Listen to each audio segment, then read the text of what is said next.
Yes, indeedy. I just purchased my first Nikon Z cinema lens. Well, I think it's a cinema lens because it does have the yellow and gold ring at the mount end of the lens that I think we are going to find on the new Nikon Z cinema lenses, as we've seen in the teasers. I call this a cinema lens, even so it's come out so early in the piece, Nikon hasn't officially designated it, yet it's given this lens the yellow and gold ring.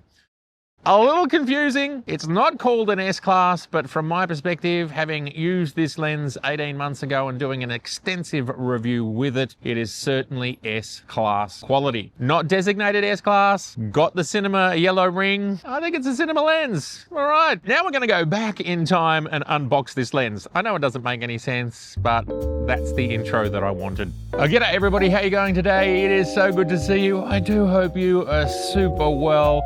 Well, it's pretty self-explanatory what this episode is about. Yes, I'm very excited to announce that I decided at the end of financial year sales to purchase, and I have to say I purchased from DigiDirect. They gave me a very good deal. Thank you to you, Mark, very much. The 28-135 f4 through the range power zoom. The main reason for getting a power zoom is so that I can zoom on my own with a device like this. Firstly, we're just going to do a quick unboxing, and then I will show you the power zoom in probably its native environment on the Nikon ZR, which we're shooting on right now. This is the ZR with the 35mm 1.8 today because I'm out with the light mobile kit, the orange case. Nestled behind me is the beautiful city of Melbourne, absolute middle of winter. And yeah, it's pretty cold. I was just about not going to film here because it's so cold for a Melburnian. We will quickly unbox the 28-135.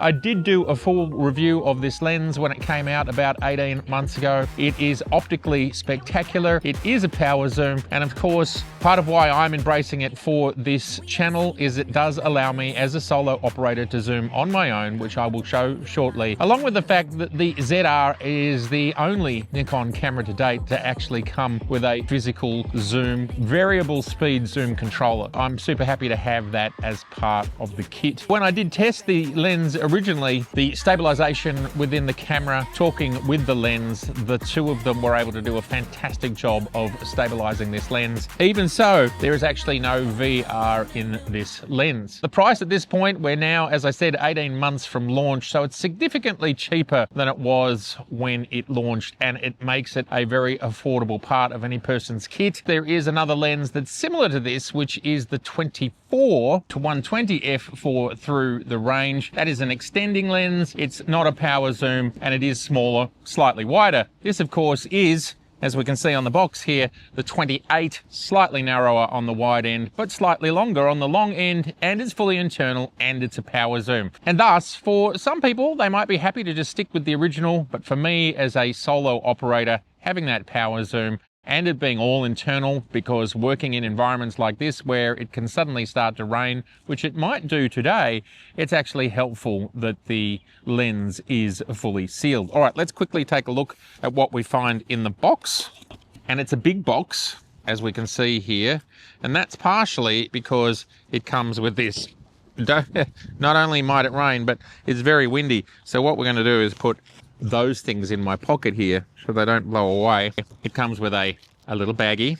Oh yes, it's cold. I'm going to sneeze again. And the first part is this very, very cool lens hood, which just gives you those full-on cinematographer vibes. Plus it has this little window here, and that allows you to adjust filters. So that's very cool. We are shooting at 5.4K on the 35 at f4. To match the f4 that we would see on this lens. Plus, I want you to be able to see the background a little bit better. Love the fact that the packaging has no polystyrene anymore. It is all cardboard. All right, we're going to pop that down here. Probably won't blow away. Quite a beautiful looking lens. I really like the industrial design of the lens, and considering the price point, which is sub 3,000 in this country, it's a great looking lens. We have this here, which is a zoom ring, this one focus ring, and this is your adjustable ring, of course. And we do have the usual button on the top, as well as the zoom rocker, which is another way you can zoom, as well as on the camera, as well as here on the barrel, as well as in software on the screen on the ZR. So you have a lot of options, as well as zooming here, which I will show you very, very soon. This has the yellow or gold ring, depending on what you want to call that ring. We're expecting to see that on the upcoming Cine lenses. So this is kind of part of Nikon's Cine range. That's the idea. They didn't officially call it a Cine lens. There's that big, beautiful front element. What we'll do is pop this on so you can get the full vibe. There we go. The 28 to 135 f4 power zoom. Very excited about it. Obviously it has its own collar if you want to choose to shoot it that way. And that can be moved to various positions. But unlike the new 70 to 200, it cannot be removed. It can only be moved. And some manufacturers put a little notch in there. I do think the idea of having a little notch at each of those 90-degree turns is actually a pretty good idea. But there we go. This is a very versatile, workmanlike lens.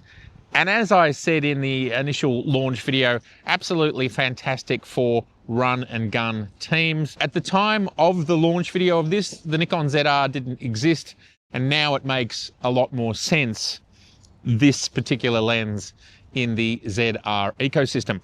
So what we're going to do, besides it having a great build, beautiful weight, optically very, very, very good, I'm now going to attach it to the ZR and we can have a look at the zooming function. And this is with the awesome, this is a relatively new little remote from Small Rig that allows you to record and control the zoom and a few other things. So I'm going to stop the record right now in order to mount this lens. All right. Alrighty, well that is what the 28mm looks like. Now this is the very first time that I've tested the zoom function here on the Small Rig remote. So, well, and that is not working. All right, it's possible that we have to set that up, so I'm going to find out. Pencil menu, G menu for video, customize controls into the zoom control, go from high res zoom to power zoom, and that's all you got to do. And then it will work and control the zoom, as you can see here. This new Small Rig controller, very affordable, very light, also magnetic, sticking quite well to my table here. Indeed, it does this. Well, it did that a second ago. Why isn't it doing it now? Ah, come on.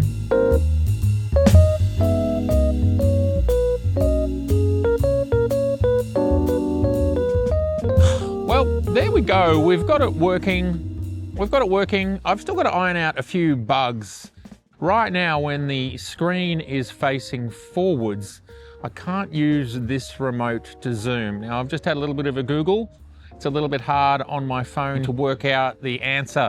I will go back to the studio, but we can do this. It will zoom just fine.